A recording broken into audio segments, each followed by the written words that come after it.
The Republicans are refusing to raise the debt ceilings. Should I be worried about the market, and what kind of volatility should I expect? Okay, so in my opinion, right now, this is the reason the market's falling. Probably most likely reason is the thought of not increasing the debt ceiling. Because if what happens is the government's running, a deficit, which just means that we have to borrow money to continue paying our bills and borrow money to continue paying the interest payments and principal payments essentially on these previously issued debt and treasuries. And so they have a ceiling, and the government runs up against that ceiling, and then it has to be moved up by Congress. That's one of the dumbest things I've ever heard of. I don't understand. This has been going on. We looked this up this morning since 1917. This is something I just would pray that they'd fix because it becomes sort of this political football. So right now, the Republicans are upset about this reconciliation bill that's running around 3.5 trillion. It might not be that big in the end.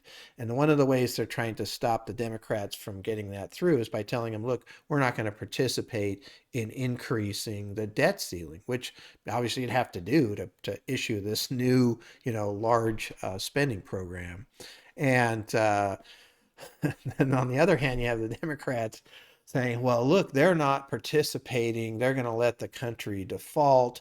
And so you have the Treasury Secretary, even today, talking about how bad it would be to default on Treasury. Oh, that's going to make the market nervous, really nervous. Now, the Democrats can, all by themselves, using the reconciliation process, pass a resolution to increase the debt ceiling. And so the chances of a default or a debt ceiling not being increased, in my opinion, are really, really low, to the point where this downturn that's being caused by this fear is probably a buying opportunity because once they do increase that debt ceiling, we probably get some of that pressure off. But the fear of it is causing people to take risk off the table. It is a really important component of what's happening right now, in my opinion.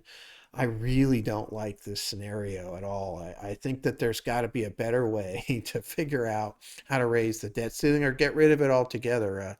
Putting something like this in the hands of politicians who then can play political football with it, well, the stock market ends up, getting hurt because of that, at least in the short term. That's hurting a lot of individual people, at least in the short term here. So, um, that's what's happening. It's a really good question. It's very topical. It is today's information. The market fell based on what Yellen said today. Again, it's back and forth. I don't want to assign blame to any one particular side, really. This is happening, has been happening for quite some time.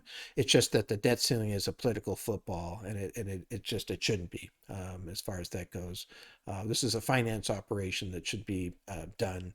They can decide what to spend or what not to spend, but they shouldn't be deciding any of the other aspects of it. That's a mistake.